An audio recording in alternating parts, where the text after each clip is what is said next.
Oke,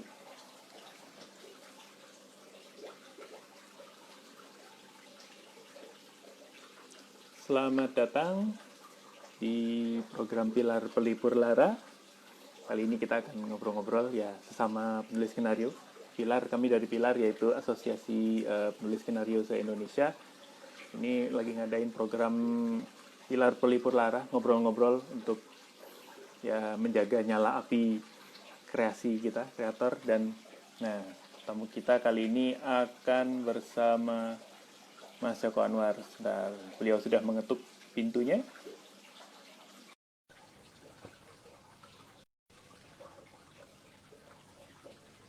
Tunggu, tok-tok. Assalamualaikum. Halo semua.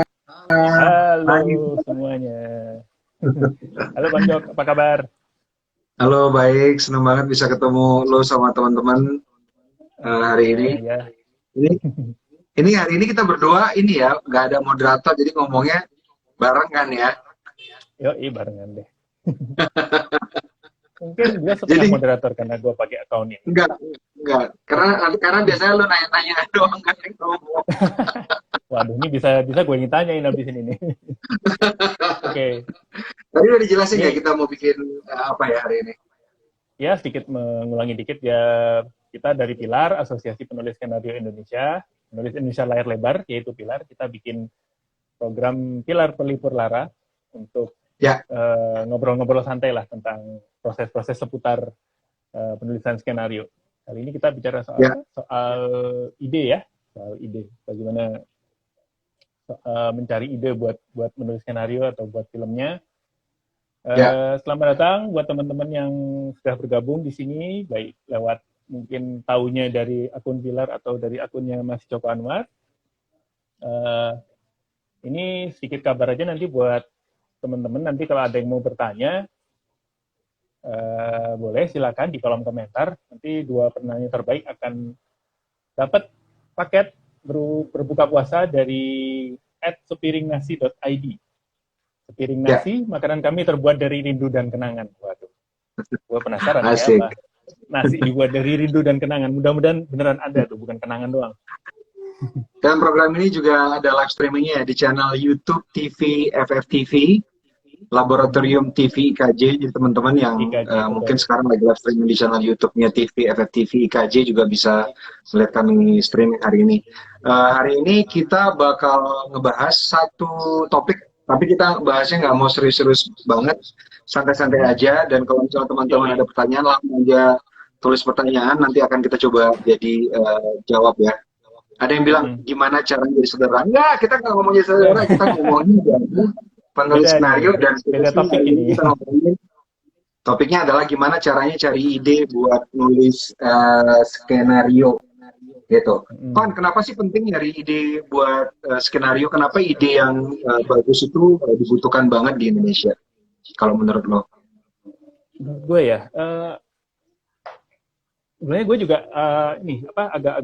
agak intrik ya sama pertanyaan soal ide ini, karena Ya, itu pertanyaan paling standar yang selalu ditanyakan di setiap ada tanya jawab membahas soal cerita, entah itu film, entah itu ya. novel atau apa, mesti ditanyanya, Mas atau Mbak atau Pak, Bu, idenya dapat dari mana sih? Wah, dapat dari mana juga bingung gitu kalau menjawab dapat dari mana. Mungkin itu yang bisa kita bahas nanti ya. Dapatnya Nah, dari ini akan mana? kita bahas. Kita Itu bahas nanti selama juga sejam. akan. Kita Hmm, kita udah nulis beberapa skenario. By the way, mungkin Ivan bisa perkenalan dulu oh uh, iya, oke. mulai nulis kapan dan beberapa karya yang udah difilmkan apa aja, Van? Oke. Gue sih memulai, kalau skenario memulai dari TV dulu ya. Gue akan Ya, nyebut yang terkenal-terkenal aja deh. Itu tahun 2004 mulai nulis Extravaganza. Jadi asik. asik ya. Melawak selama 5 tahun ke depan berikutnya. Ya, Terus habis itu masuk ke layar lebar di 2012 lewat film ya, Habibie Ainun. ya. Habis itu mulai menulis, ya kebanyakan memang pesanan sih. Ayat-ayat Cinta 2, kemudian Habibie Ainun 3, sama Sultan Agung mungkin, Sultan Agung bisa sebut juga. Ya. Di antara lain Jadi itu. udah Sama sekitar 10 Gift tahun ya, mungkin ya. Van ya, jadi penulis skenario. Ya, 10 tahun. sebetulnya yang ditulis udah lebih banyak, tapi yang diproduksi mungkin baru gitu. Itu Banyak lah itu. Nah, aku sendiri memang mulainya juga dari penulis skenario ya. Sebelum jadi saudara, aku juga memulai karir di perfilman dengan menulis skenario film Arisan tahun 2003. Terus ada beberapa skenario yang aku tulis buat sutradara lain, ada yang aku sutradarai sendiri, beberapa mungkin yang disutradarai oleh orang lain. Ada Fiksi, Wiki Express, Jakarta Undercover yang tahun 2009, ada Stepensil, Orang Kaya Baru, dan yang terakhir aku nulis bareng Upi untuk film Sri Asik. Dan kalau film-film yang aku sutradarai sejauh ini masih aku tulis semua sendiri ya. Ada Janji Joni, Kala, Pintu Terlarang, Modus Anomali, Profil Maman, Babi Setan, Gundala, dan Perbuatan Ajaib.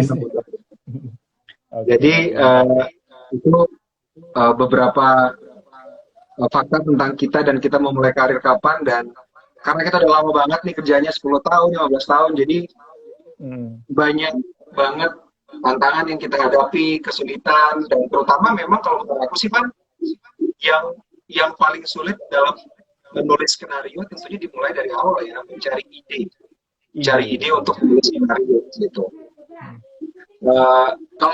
Kalau menurut aku sih di Indonesia film yang bagus banyak, ada beberapa yang bagus skenarionya, tapi menurut aku ide cerita yang menarik sangat jarang banget sih. Lu pernah ketemu nggak sih di Indonesia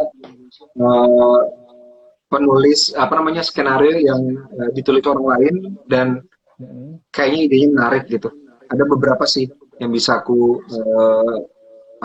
bilangin. Kalau lu ada nggak sih? Nggak usah dalam negeri deh, luar negeri juga nggak apa-apa ya, gimana aja. Oke. Film dengan ide cerita yang menarik banget gitu. Ide yang menarik banget ya. Oke, sebetulnya kebanyakan ide yang gue anggap menarik mungkin memang kebanyakan yang ini mungkin nyambungnya ke preferensi ya. Gue agak suka ketika masuk ke agak-agak sci-fi atau fantasi, karena biasanya di situ lah tempatnya ide-ide yang liar ya bermunculan. Wah, ini kenapa nih Bang Joko kok loading? Suaranya aman? Bentar. Bang Joko aman? Putus nih. Oke. Ya, oke. Cerita yang menarik dalam dan luar negeri. Kalau luar negeri, gue bisa nyebut mungkin Inception ya. Kan idenya orang gimana kalau orang bisa masuk ke dalam mimpi orang lain, terus mencuri isi pikiran orang itu, terus dibawa sebagai bagian dari spionase perusahaan atau spionase apapun lah. Jadi mencuri isi kepala orang benar-benar masuk lewat mimpi itu, wow, itu ide yang dan memasukkan kesadaran dalam mimpi orang gitu ya. Dan menariknya lagi kan kemudian tema mimpi itu nggak sekedar berhenti di ide, itu kemudian dipakai buat mengeksplor soal rasa bersalah, psikologi manusia, dan lain-lain tuh, itu udah beyond lah itu. Dan tentunya itu berangkat idenya dari bagaimana seseorang bisa masuk ke mimpi orang lain gitu kan ya, pastinya. Kalau menurut gue sih ide dasarnya, dan kemudian dikembangkan menjadi sesuatu yang lebih banyak muatannya gitu.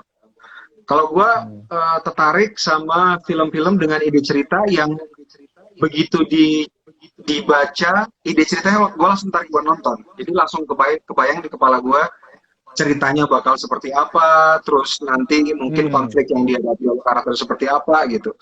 Beberapa film menurut gue gitu ya. Ide cerita yang menarik banget tuh salah satunya Battle Royale. Battle Royale. Oke. Battle Royale. Jadi tentang sekelompok anak remaja yang diculik dan ditempatkan di sebuah pulau terpencil, dan mereka harus saling membunuh untuk selamat, untuk keluar sebagai pemenang, dan mereka nanti akan selamat dari kematian. Itu satu ya. Langsung kebayang gitu kan, oh my god, nanti mereka gimana bunuh-bunuhannya gitu. Atau film seperti King's Speech tentang seorang calon raja yang dia punya masalah dengan public speaking. Sementara kita tahu bahwa seorang raja dia harus bisa memberikan pidato kepada rakyatnya, paling nggak ketika dia dilantik dia harus memberikan speech gitu, memberikan pidato. Tapi ternyata dia punya fear of public speaking. Menurut gue langsung bayang gimana ya kalau misalnya ada seseorang yang punya masalah itu, walaupun sebenarnya dia akan jadi seorang raja gitu. Atau yang mungkin yang film-film yang sederhana, yang enggak film-film berat kayak The Purge gitu. Ini sebenarnya mungkin kedengarannya seperti film horor biasa gitu atau film thriller biasa. Bagaimana Amerika di masa yang akan datang, tidak lama dari sekarang, sangat tinggi kriminalitasnya dan pemerintahnya punya ide untuk memberikan kesempatan satu hari setiap tahun untuk mereka melakukan kejahatan apa saja yang mereka mau, termasuk membunuh. Jadi dalam satu malam itu mereka kalau misalnya benci sama siapa, mereka bisa membunuh. Dan menurut gue ini menarik banget idenya. Gitu sih kan beberapa cerita. Iya kan? Idenya menarik banget gitu. Gitu kalau menurut gue. Apalagi ya kalau film Indonesia apa ya Van yang idenya menarik? Gue jujur aja gitu. Kalau misalnya film Indonesia tuh kebanyakan kan bagus, bagus tapi idenya tuh mungkin keseharian biasa gitu. Tapi digarap dengan bagus, biasanya kan gitu ya. Biasanya digarap dengan bagus. Tapi secara ide ketika diceritakan ceritanya apa ya? Oh ceritanya gini. Ketika diceritakan seperti sekilas gitu, kayaknya biasa ya. Tapi setelah ditonton bagus. Gitu. Tapi kayak yang ada juga yang seperti itu ya. Banyak sebenarnya film yang tidak dari skenario, dari apa namanya kalau misalnya kita baca sinopsisnya gitu, mungkin kayaknya menarik atau nggak menarik. Tapi karena kita punya pembuat.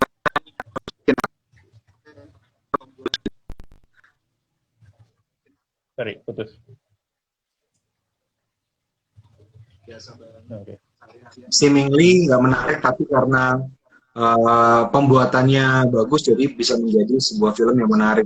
Tapi gue tetap percaya bahwa kalau misalnya kita punya ide cerita yang menarik dan skenario nanti juga menarik, ini akan jadi modal yang besar banget untuk jadi filmnya, punya kesempatan untuk menjadi menarik juga gitu. Jadi kalau misalnya dasarnya udah menarik, tentunya nanti sutradara, produser, pemain, kru menjadikannya menjadi sebuah film jadi lebih punya bekal untuk menjadikan lebih menarik seperti film. Ngejualnya jauh lebih itu ya, ngejualnya jauh lebih gampang. Dan terutama ngejualnya jauh lebih gampang kepada produser. Karena memang Van, kalau menurut gua kita sebagai penulis skenario ada dua ya cara kita masuk untuk memiliki skrip untuk dijadikan film gitu. Pertama tentunya kita punya ide sendiri, ya kan ya. Kita punya ide sendiri, terus kita jadikan skenario, terus kita tawar-tawarkan ke produser dan ke PH. Ada juga, gue juga sering mengalami juga, ada produser atau sutradara atau siapapun yang punya ide dan meminta gue untuk mengembangkan ide mereka gitu, Van. Lu mau sholat dulu atau gimana? Enggak, itu di seberang rumah soalnya, jadi lupa. Ya, Van ya? Ke dalam dulu tekniknya. Iya. Jadi kan kalau kita bikin skenario, idenya mungkin dari kita sendiri ya. Cari ide. Atau mungkin ide dari orang lain. Mungkin ada produser meminta kita datang ke kantornya.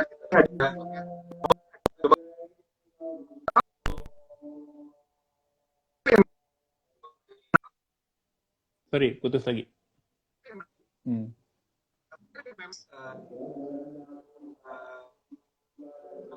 Saya di Ningrat dan pada waktu itu dia meminta gua menulis skenario. Dia punya ide. Idenya adalah ada tempat penjualan pizza yang sebenarnya tempat gigolo gitu. Coba bikin skenario. Nah itu juga bisa. Mungkin kita harus cerita pengalaman kali, Van. Skenario yang kita tulis, ide dari mana aja? Mungkin dimulai dari lo. Ya gue sih kebanyakan sebetulnya ini ya gue terpaksa mengaku kan bahwa gue kebanyakan yang gue tulis kebanyakan memang film-film yang tanda kutip pesanan lah ya, pesanan. Jadi idenya memang datang dari produser, ide dasar gitu ya. Tapi mungkin gue bisa cerita sedikit yang agak panjang olah idenya tuh mungkin The Gift ya, mungkin tahu ya. The Gift ya, filmnya Hanung Bramantyo. Ya. Itu ide dari produser dan sutradara itu sebetulnya sangat bukan tipis ya, tapi memang Mereka punya endingnya duluan.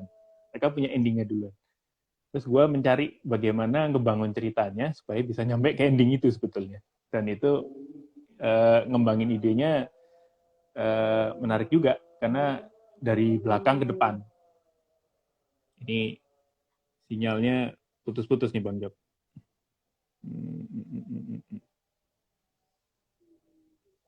Halo? Ya. Terus kalau untuk yang misalnya, halo? Teman-teman masih bisa dengar aku? Nah, sekarang bisa. Aku dengar. Yang putus gua apa lu sih, by the way? Kayaknya dari Bang Joko doang deh. Aku masih lancar-lancar. Dari gua ya? Oke. Oke, ya. Lanjut. Itu tadi yang The Gift. Terus kalau untuk yang Sultan Agung, ya itu bahannya sudah ada ya. Bahannya sudah ada. Ya. Ada catatan sejarahnya. Mungkin idenya lebih ke bagaimana mengolahnya ya. Mengolah tokoh sejarah yang sudah ada, terus bagaimana menyampaikan apa yang strugglingnya itu apa, terus kemudian gue keidean untuk menjadikan karakternya seperti apa, supaya tidak terlalu lurus-lurus amat seperti di buku pelajaran, tapi perjalanan karakternya pun menarik untuk diikuti, misalnya kayak gitu. Itu yang, jadi tataran idenya lebih dari situ sebetulnya, kalau gue ya. Wah, ini ganti nih. Nyari sinyal nih. Ntar gue pindah. Area. Oke, ini azannya juga ada selesai nih, kayak pindah juga.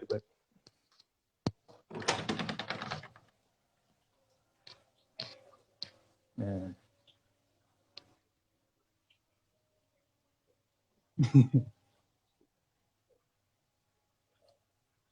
Gimana, aman?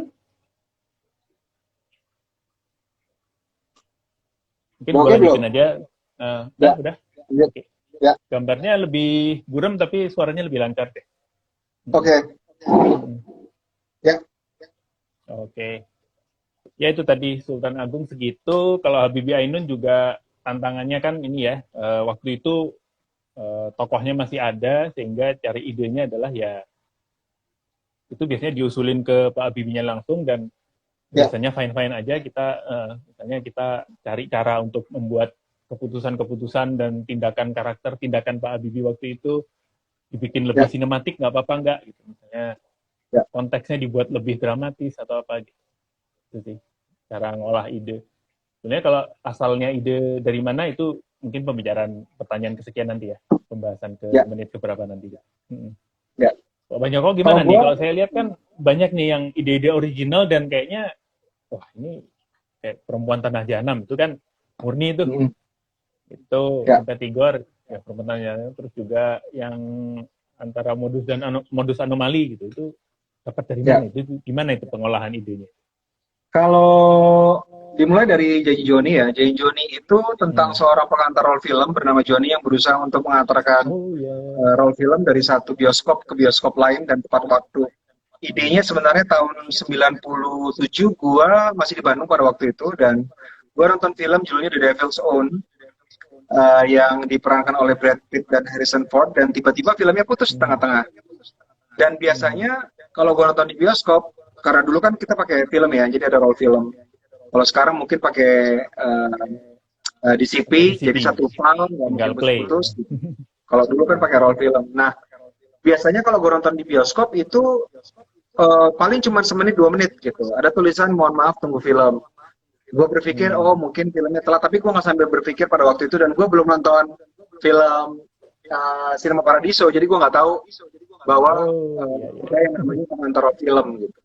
Terus hari itu roll filmnya berhenti sampai dengan setengah jam, sampai orang semua keluar dan banyak yang meminta uang mereka balik gitu. Terus ketimbang gue minta uang gue balik, gue naik ke atas ke ruang proyektor dan gue tanya, Pak ini maksudnya apa ya, filmnya nggak nyampe gitu. Ternyata ada pengantar roll film yang mengantar satu kopi film buat 2 bioskop dan kebetulan pengantar roll filmnya kecelakaan pada saat itu. Dan gue berpikir ini kayaknya satu ide yang menarik banget gitu. Nah itulah adalah ide cerita untuk film Janji Joni. Kalau Modus Anomali, gue tuh kepingin bikin film tentang serial killer. Udah lama banget. Tapi gue nggak kepingin bikin film tentang serial killer yang sepanjang film kita melihat mereka berusaha untuk membunuh uh, korbannya gitu, satu demi satu. Dan gue juga tidak mau memperlihatkan orang berusaha kabur dari serial killer karena menurut gue biasa aja. Jadi gue mencoba untuk membuat cerita bagaimana rasanya jika seorang serial killer kesenangannya itu bukan ketika dia membunuh korbannya, kesenangan dia ketika dia diburu oleh korbannya. Gitu. Jadi itu ide dari ngayal-ngayal sendiri untuk modus anomali. Gitu. Kalau perbuatan jahanam sebenarnya idenya dari ketika gue kecil, gue pernah dikasih tahu sama teman gue bahwa wayang kulit itu terbuat dari kulit orang waktu gue kecil, dan gue percaya banget, dan gue selama 21 tahun gue takut sama wayang kulit karena gue berpikir itu dari kulit orang beneran gitu. Masih percaya Dan ya berarti ya. gue kembangkan menjadi perbuatan jahanam gitu Van. Jadi kalau misalnya kita lihat memang sumber ide ada yang datang sendiri in a sense bahwa ada kejadian yang terjadi di sekitar kita. Misalnya kayak Johnny dari satu kejadian yang kita alami dan akhirnya jadi sebuah skenario dan jadi film. Gitu. Kalau misalnya Wiki Express, seperti yang gue udah bilang tadi, ada ide sederhana dari Dimas Danipura, terus menjadi untuk jadi satu skenario yang utuh juga. Kalau misal modus anomali, karena sering nonton film dan gue pengen membuat sesuatu tapi berbeda dari yang lain. Jadi sebenarnya idenya beda-beda ya, idenya. Sumbernya, data di film tuh beda-beda. Kalau lo nanya, kalau film yang lo tentunya walaupun lo sering nulis untuk orang lain dengan orang lain dari buku ataupun dari ide sutradara atau produser, ada nggak fun skenario yang mungkin sekarang belum difilmin, tapi skenario itu datang dari ide lo sendiri? Apakah datangnya karena tidak sengaja atau memang ide yang lo cari? Ada sih, ya gue juga kepengen ya bikin spec script. Spec script itu adalah mungkin jadinya istilah ya.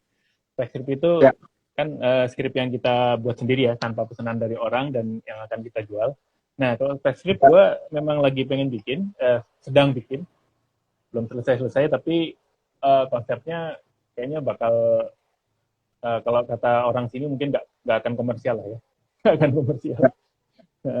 Dan gue sebetulnya malah pernah beberapa kali ide gue yang jadi yang datang sendiri dan jadi itu bukan di film, itu di Kompas TV dulu. Dulu di Kompas TV. Di mana? Kompas TV. Oke. Okay. Waktu itu kita bikin ada semacam bukan omnibus, antologi. Jadi kayak setiap episode itu ceritanya berbeda. Tentang hukum dan tentang kriminal. Wah, udah itu di situ gue enjoy banget karena banyak ide original yang gue bisa tuangin sendiri gitu. Ada satu episode gitu ceritanya tentang paguyuban nelayan yang kemudian ada penggelapan uang di situ. Terus kemudian yang menggelapkan uang itu mengorbankan nama-nama pengurus yang ada yang sudah tercatat secara legal gitu untuk diumpankan ke hukum, ke polisi gitu loh. Terus kemudian ceritanya kejar-kejarannya lah ya, segala macamnya gitu.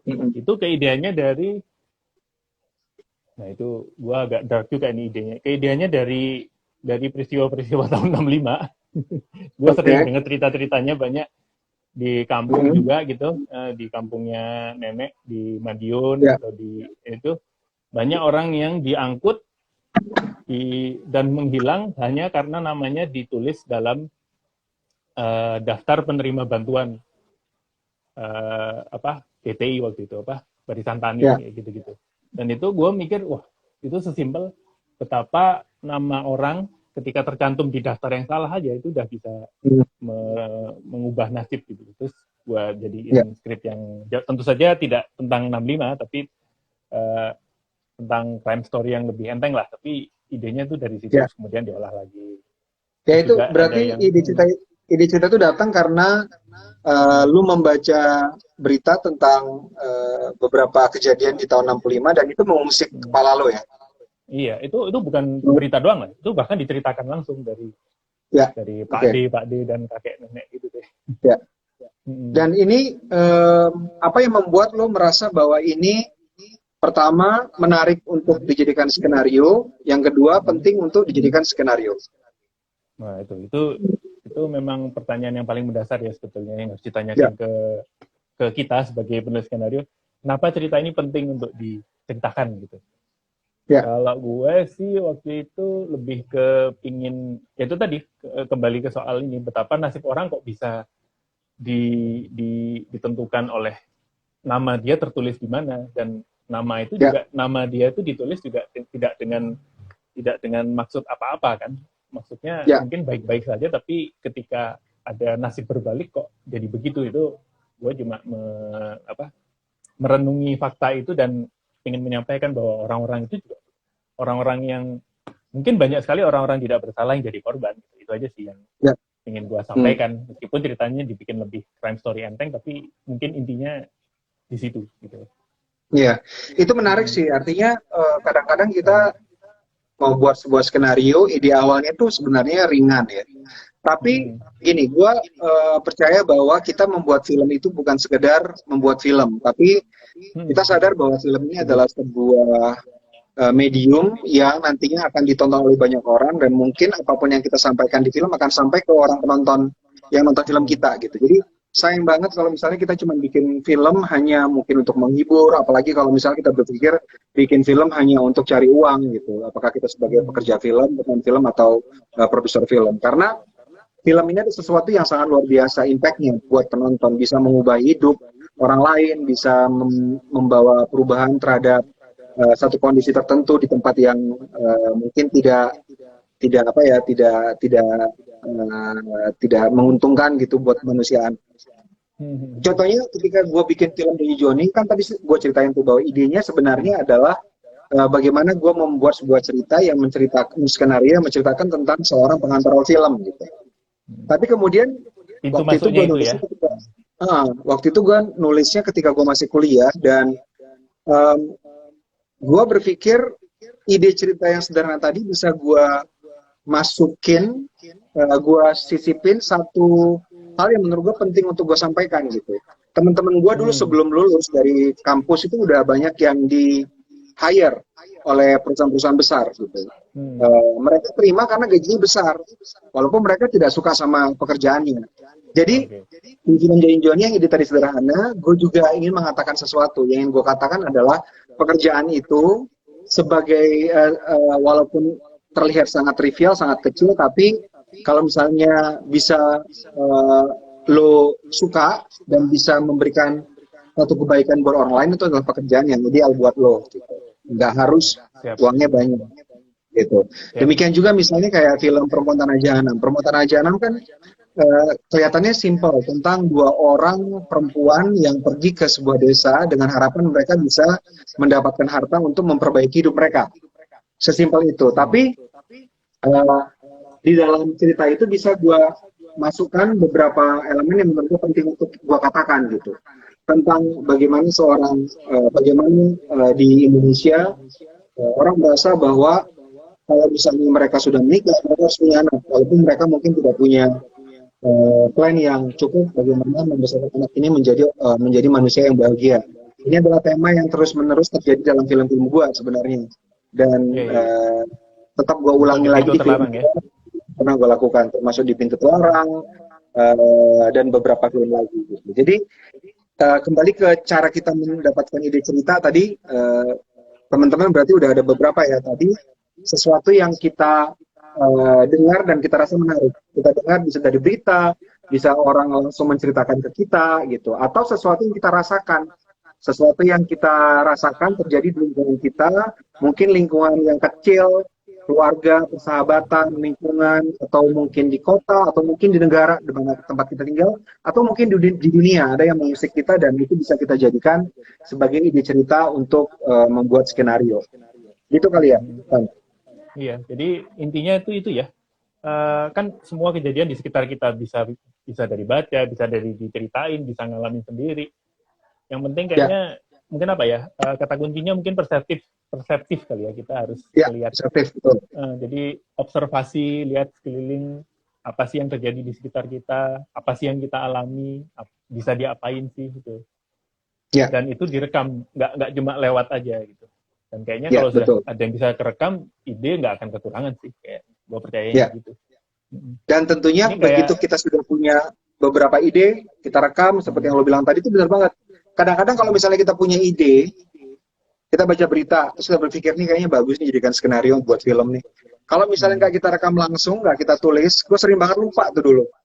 Jadi sekarang kalau misalnya gue punya dapat ide, misalnya lagi baca berita atau lagi ketemu orang dan gue berpikir ini kayaknya bisa jadi materi yang menarik untuk jadikan skenario, gue langsung tulis.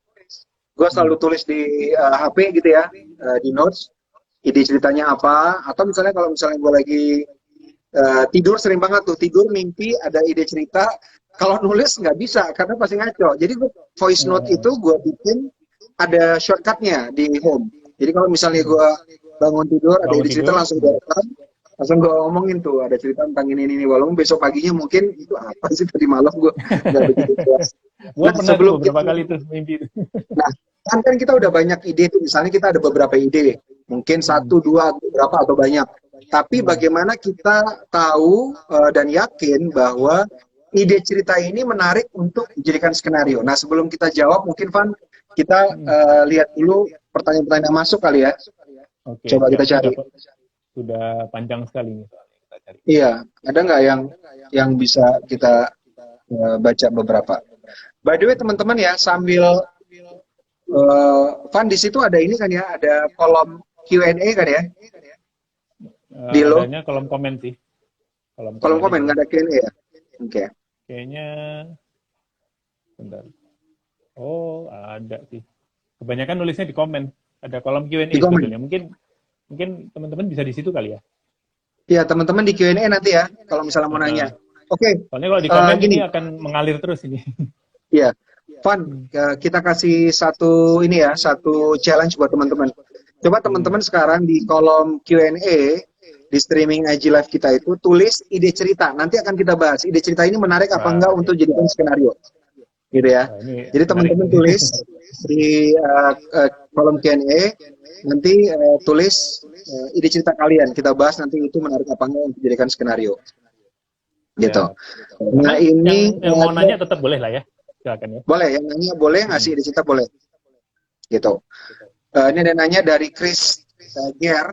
Ide menarik buat abang-abang, kriterianya apakah biasanya berbau isu-isu sosial?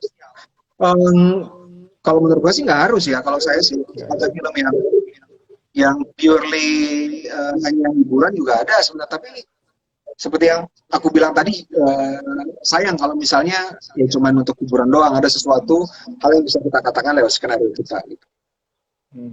Lagi nih pertanyaannya. Oke, ini sambil scrolling ya. Tapi isu sosial tadi menarik loh ya, soalnya ini mungkin ini gua kebetulan banyak concern sama isu sosial, tapi belum ada yang bisa tertuang ke skenario soalnya. Mudah-mudahan habis ini. Ini ada pertanyaan dari Anisan Cahas. Ide cerita dan penulis skenario nggak harus orang yang sama kan ya? Kalau cerita skenario-nya jadi, itu cerita atas nama siapa Om? Biasanya kalau misalnya ide ceritanya dari orang lain, itu ada kredit tersendiri. Ide cerita oleh atau story by biasanya. Kalau misalnya written by itu berarti penulis skenario-nya. Gitu kali ya? Iya. Simpel. Oke. Terus tadi yang dua tadi di atas atau di bawah ya? Itunya. Di atas. Masih di atas banget ya. Oke.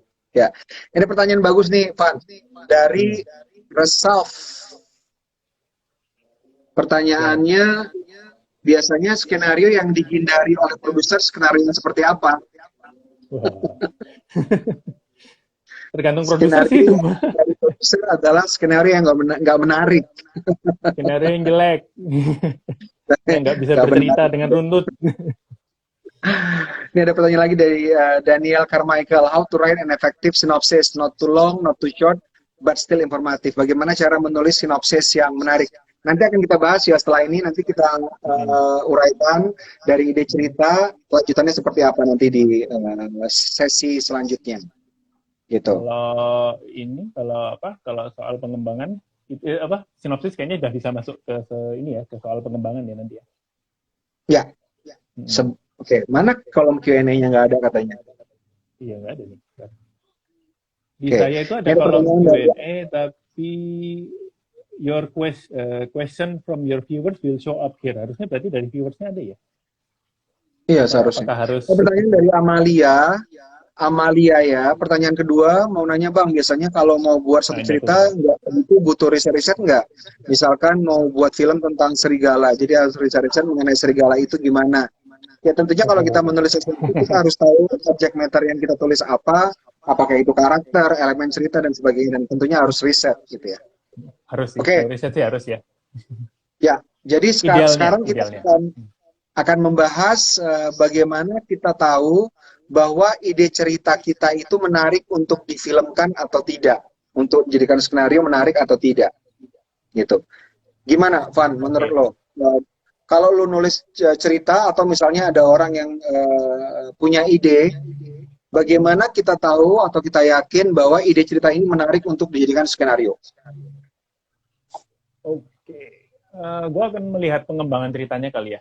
Kemungkinan pengembangan ceritanya mungkin itu sejak dari kepala sudah ya kan tadi Bang Joko bilang ketika idenya menarik di kepala kita bisa langsung muncul nih kira-kira akan bisa kemana aja nih kemana aja dan kemudian kalau ngeliat pengembangannya misalnya kalau pengembangan yang dalam artian gua biasanya karakternya tokohnya nanti akan mengalami apa dan kemudian endingnya gimana kira-kira terus apa yang akan dia dapat dari pengalaman ini. Jadi sebetulnya itu sih, ketika aku bisa ngebayangin apa yang akan didapat oleh si tokoh dan oleh penonton, dari menonton ini, kalau misalnya pengalaman itu gua anggap berharga, itu kayaknya pantas tuh untuk dijadikan, dikembangkan ide itu.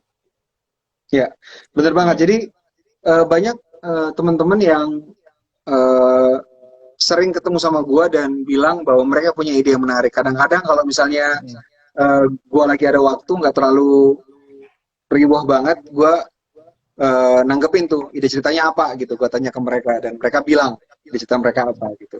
Dan biasanya ide cerita yang menarik untuk dijadikan skenario itu adalah ide cerita yang ketika diceritakan ke orang lain, orang langsung bisa membayangkan. Langsung hook ya. Jadi langsung muncul visual di kepala pendengarnya, ceritanya seperti apa, karakternya bakal melalui apa gitu. Misalnya kalau kita cerita tadi tuh ya kayak Battle Royale, gua kebayang dulu misalnya penulis skenario-nya ngajuin ke produser, gue mau bikin skenario tentang beberapa anak remaja yang diculik dan dibawa ke sebuah pulau terpencil di mana mereka harus saling membunuh sehingga tersisa satu orang untuk selamat dari pulau tersebut. Kan langsung kebayang ya, waduh ini anak remaja disuruh membunuh. Apakah mereka dikasih senjata? Apakah nanti mereka berantemnya, bunuh-bunuhnya pakai tangan kosong atau menggunakan apa yang ada di pulau tersebut? Siapa yang menculik mereka? Tujuannya apa? Langsung kayak banyak pertanyaan, tapi bukan pertanyaan yang bikin kita malas, tapi malah ingin tahu lebih jauh lagi tentang cerita ini. Pertanyaan produktif ya, pertanyaannya produktif gitu. Nah, pertanyaan produktif. Satu itu, jadi compelling, artinya langsung menimbulkan visual atau namanya mental picture di dalam kepala orang yang mendengar. Satu itu. Dan kedua, menurut gua target audiensnya jelas. Gitu. Jadi langsung ngebayang tuh, apalagi kalau misalnya kita pitching ke produser, kita memberitahu dia ide cerita kita. Produser langsung mikir, ini filmnya nanti gue pasarin buat siapa ya? Oh, ini gue pasarkan nanti buat remaja, atau buat yang adult, atau buat anak-anak, atau buat dewasa, atau seluruh keluarga. Jadi jelas target audiensnya siapa gitu. Terus ini penting juga menurut gue, Van. Fresh atau enggak? Segar atau enggak? Mungkin ceritanya enggak segar, tapi cara cerita itu diceritakan baru. gitu. cara Misalnya kalau menceritakannya. kita ngomong soal serial killer kan udah biasa, banyak sekali film tentang serial killer, tentang seseorang yang diculik oleh serial killer dan mencoba untuk lari dari serial killer tersebut gitu. Mungkin itu biasa, tapi ada mungkin beberapa cara penyajian yang kita kulik sehingga tidak biasa, menjadi fresh. Misalnya ketika gue bikin film Modus Anomaly, bukan tentang seorang pembunuh serial yang mau mencari mangsa, tapi bagaimana seorang pembunuh serial yang dikejar-kejar oleh mangsanya. Gitu. Sebenarnya ceritanya biasa, tapi dibalik something like that, gitu. Sesuatu yang bisa kita berikan kepada ide cerita yang tadi sebenarnya tidak fresh, tapi jadi fresh lagi karena sudut pandangnya atau cara Sudut pandang. berceritanya dari gitu menurut Ya, gua. sudut pandang. Nah, Oke. mungkin teman-teman udah ada tadi yang ini ya, ini ada beberapa ide cerita nih, fun dari teman-teman yang dengerin. Coba kita bahas ya. Ya, Dari None boleh. Sehun. Ide ceritanya, seorang mahasiswa membunuh dosennya karena tugas akhirnya tidak di ACC. Gimana menurut lo, Pak? Menarik apa enggak Kalau jadi skenario? kalau sudah dibunuh, berarti susah tuh yang ngasih siapa nanti? Oke. Seorang mahasiswa membunuh dosennya karena tugas akhirnya tidak di ACC. Ini berarti filmnya bakal pendek banget ya kan? Hmm. Ya kan? Iya, iya, iya. Filmnya nggak jadi film karena seorang mahasiswa membunuh dosennya karena tugas akhirnya tidak ACC. Gitu. Beda ceritanya kalau misalnya uh, seorang dosen berusaha mencari tahu siapa yang mengancam untuk membunuhnya karena dia banyak Jadi tidak udah ubah sudut meng-ACC pandang nih. tugas-tugas mahasiswanya. Jadi sudut Banyak nih pandangnya tugas. diubah. Jadi Dan ada dia, sebuah dosen yang dapat ancaman pembunuhan dan dia curiga bahwa ini karena banyak dia tidak meng-ACC tugas dari mahasiswa. Jadi mahasiswa siapa aja yang tidak ACC mungkin adalah semua jadi tersangka ya. tersangka yang membunuhnya gitu. Dan itu Atau bisa panjang tuh. detektif yang menyelidiki matinya seorang dosen dan dia mendapat hint bahwa uh, dosen ini banyak tidak meng-ACC tugas-tugas mahasiswa. Jadi mahasiswa yang tidak di-ACC adalah tersangka gitu.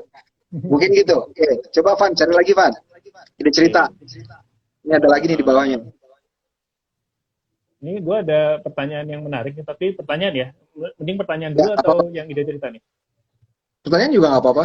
Pertanyaan ya, ini. Ini Ya. tapi nggak tahu nih, ini pengembangan cerita.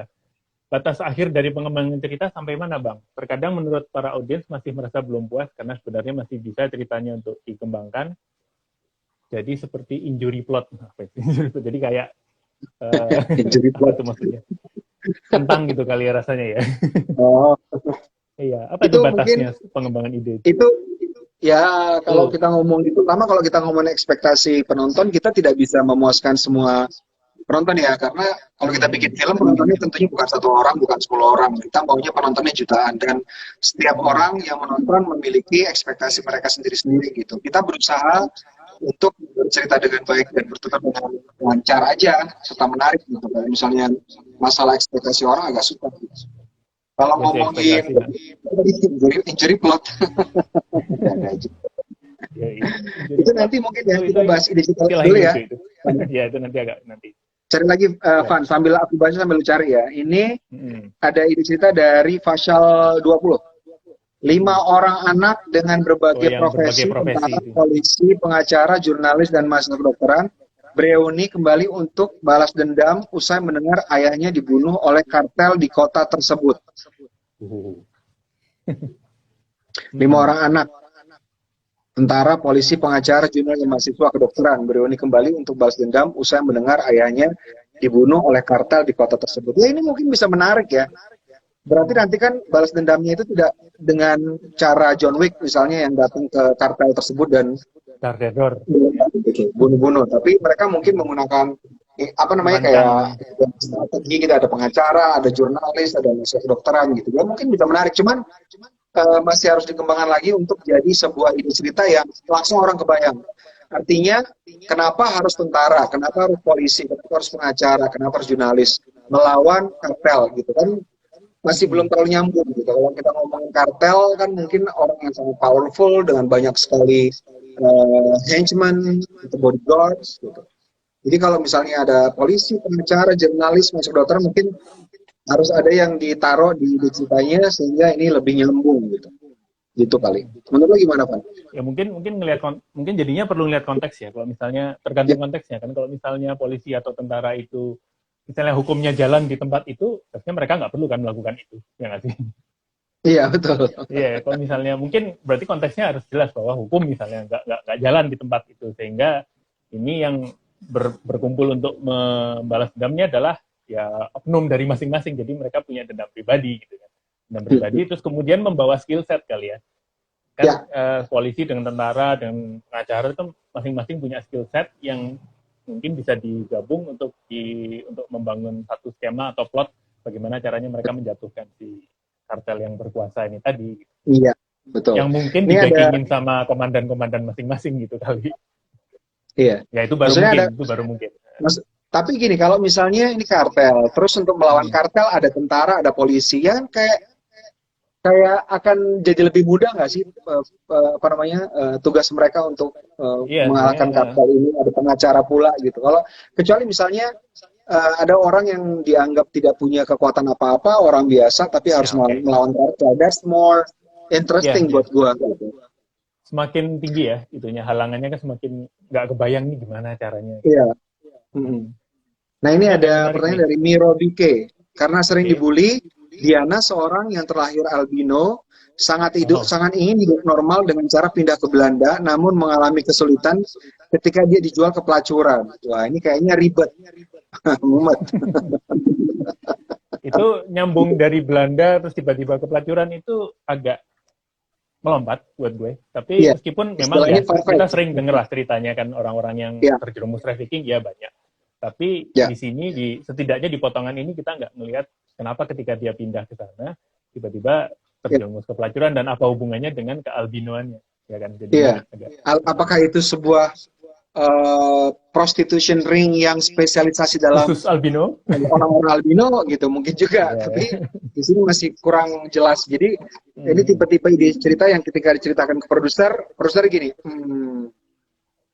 gitu, mengernyit sedikit karena belum jelas. Ini juga ada ide cerita. Apalagi coba, lo nemu nggak? Dari Ocha Dipa _ ide ada seorang anak laki-laki yang menemukan sebuah alat pemutar musik Walkman atau semacamnya yang dapat mengatur mimpi seseorang sesuai dengan lagu yang diputar. Namun ada rekaman musik yang dapat melihat masa depan. Nah, ini masuk fantasi, gue sih agak kepancing ya sama fantasinya. Meskipun gue belum ngelihat ininya. Itu menarik sebenarnya buat gue, tapi gue belum melihat terus masalahnya apa yang terjadi. Iya, masalahnya apa? Kalau misalnya ada mungkin yang masa orang depannya bisa ada sesuatu yang buruk itu mungkin dia jadinya mungkin gini, seseorang anak yang memiliki Walkman yang bisa membuat orang membayangkan masa depannya, ternyata ketika dia memutar Walkman-nya bisa melihat dirinya di masa depan dan dia jadi seorang yang sangat jahat dan membunuh semua umat manusia, misalnya. Ya kan, dia langsung berpikir, oh shit, di masa depan gue bakal membunuh semua manusia nih, apa yang gue harus lakukan, apa gue harus bunuh diri, atau gimana. Gitu. Nah, itu. Jadi ini kayaknya kunciannya di masa depan tadi ya. Apa yang terjadi di masa depan itu sehingga jadi harus gitu. Nah, itu membawa kita ke topik kita selanjutnya, Van. Setelah kita punya ide, bagaimana kita menjadikannya menjadi sebuah skenario. Gitu. Artinya kita ngomongin premis ya kita. Ya, kita harus paham bahwa ide cerita ketika kita mau jadikan sebuah skenario, artinya kita akan membuat sebuah tulisan yang bisa diikuti oleh penonton nantinya ketika jadi sebuah film. Penonton film, ketika mereka menonton film, mereka ingin mengikuti perjalanan satu orang karakter atau beberapa karakter. Jadi ketika kita nonton film, yang kita ikuti itu bukan cuma gambar-gambar pemandangan, bukan cuma gambar-gambar set dan action dan sebagainya, tapi yang kita ikuti dalam sebuah film itu adalah karakter, gitu. Jadi perjalanan dari satu karakter dimulai dari awal skenario kita sampai di akhir, di mana terjadi perubahan di hidupnya, dari mulai film dimulai sampai film berakhir. Nah, kalau misalnya kita punya ide cerita, kita harus membuat apalah itu namanya, mau dikatakan premis, logline dan sebagainya. Tapi ketika kita memulai sebuah skenario, kita harus sudah tahu dengan jelas dalam skenario kita nanti ada karakter, ya kan?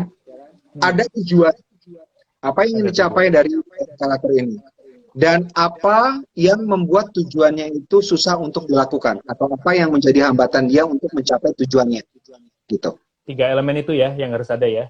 Ada karakter, yaitu tempat penonton untuk mencantelkan dirinya yang kita ikutin, terus tujuannya apa, terus halangannya apa, ya kan?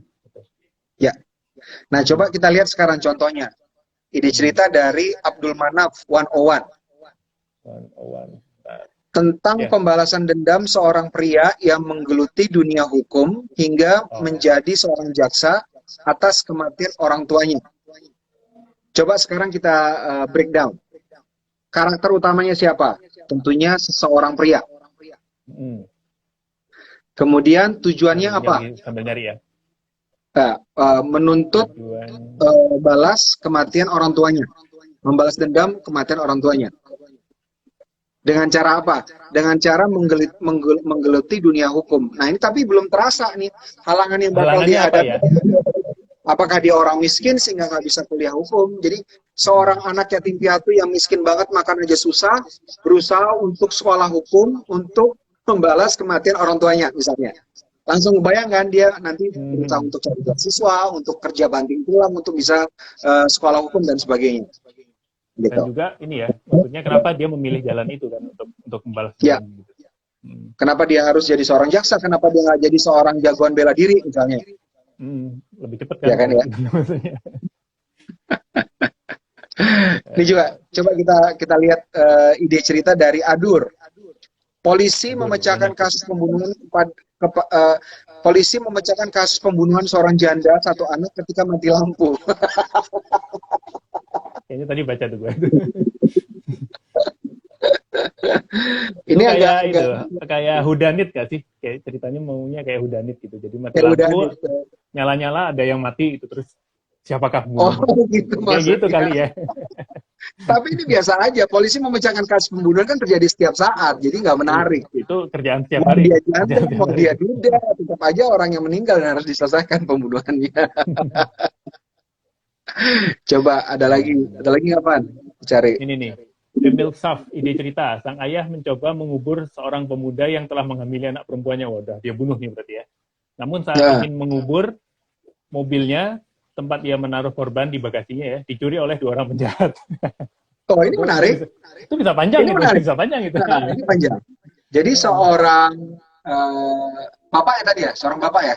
Bapak. Seorang bapak yang membunuh pemerkosa anaknya ya. Di sini sih dibilangnya menghamili aja, jadi nggak tahu suka atau pemerkosa. Seorang ayah membunuh seorang pria yang menghamili anaknya, menyembunyikan mayatnya di mobil ya. Bagasi. Seorang ayah berusaha untuk mendapatkan kembali mobil berisi mayat laki-laki yang dia bunuh karena membunuh anaknya. Itu menarik. Menarik. Ya kan? Jadi seorang ayah harus berhadapan dengan, pertama dia harus nyari mobilnya kemana, dan ternyata mengambil penjahat. Tentunya dia harus berhadapan dengan penjahat. Very interesting. Dan dia coba, juga karena dia membunuh, dia pasti harus berhadapan dengan polisi juga kan pasti. Kalau misalnya ada yang this is good. Ini siapa tadi yang nulis ide cerita ini? Namanya Emil Saf.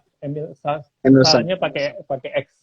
Emil Saf. Oke, Emil Saf, coba tolong di DM ke Pilar atau ke aku, nanti aku akan coba jualin ke produser. Oke kan? Oke, ini Emil Saf. Ada lagi nggak? Coba. Menarik tuh, the trolling ya. Ya.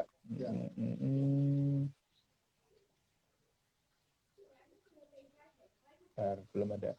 Orang apa namanya? Kayaknya nggak ada yang lebih bagus dari Emil Saf. Ini sedikit pengingat, ini sudah 15.54 yang artinya mungkin tinggal 5 menit lagi paling enggak ya.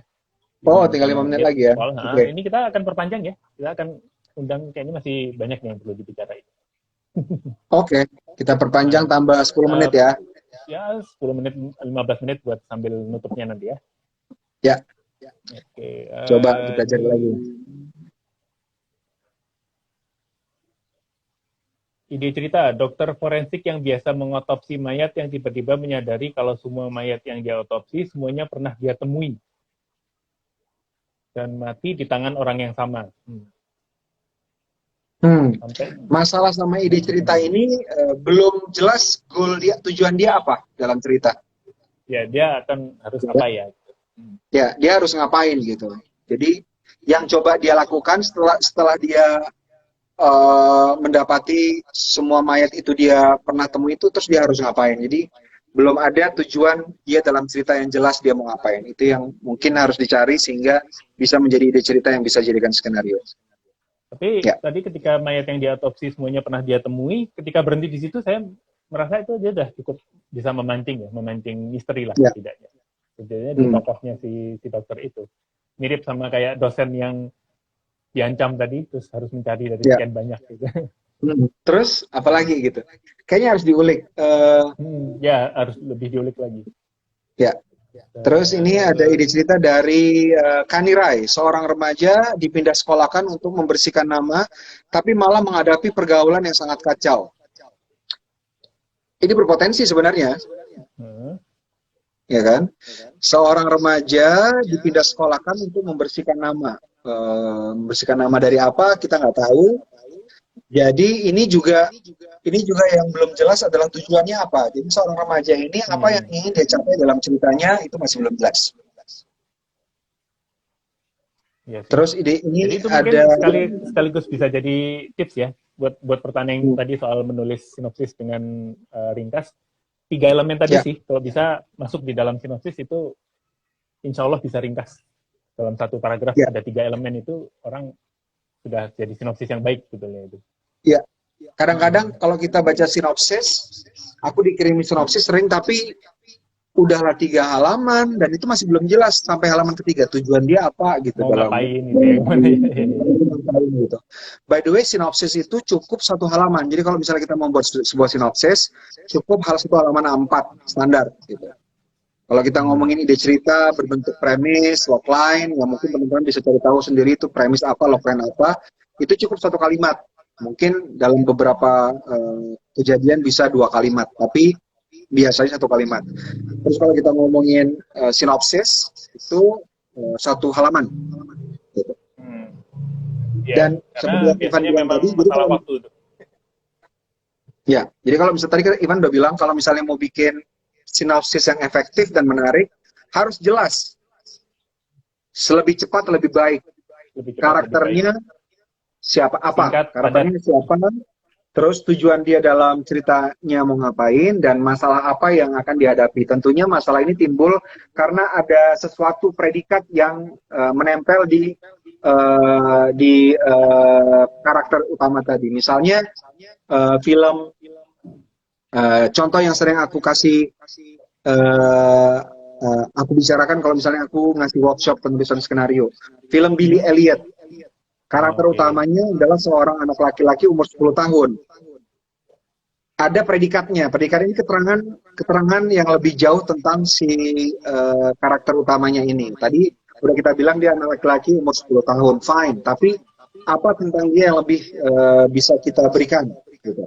Nah, di film Billy Elliot ini, anak umur 10 tahun ini tinggal di kota penambangan. Artinya semua orang di kota itu mencari uang dengan cara menambang. Karena pekerjaannya sangat fisikal banget, jadi semua orang itu sangat dekat dengan yang namanya maskulinitas gitu. Jadi ngomongin fisik laki-laki yang tegap, yang pokoknya segala hal yang berbau maskulinitas sangat diagungkan di tempat tersebut atau dihormati gitu. Nah, si anak kecil ini tujuannya dalam cerita dia ingin menjadi seorang penari balet. Gitu. Kalau misalnya dia seorang anak laki-laki aja yang menjadi seorang penari balet, itu nggak apa-apa. Tapi begitu dia tinggal di kota penambangan, itu masalah. Reminder. Ini tinggal 20 Ya, detik lagi. Nah, kita akan lanjutkan ya di sini ya. ya, Ini oke. kita 15 Dan detik lagi bakal terputus. oh gitu, oke. Teman-teman nanti Ya, kalau misalnya nanti putus nanti nyambung lagi. Gitu. ini Jadi aku akan ada segera live sesuatu lagi. tentang si karakter utama kita yang akan menghambat dia untuk mencapai tujuannya.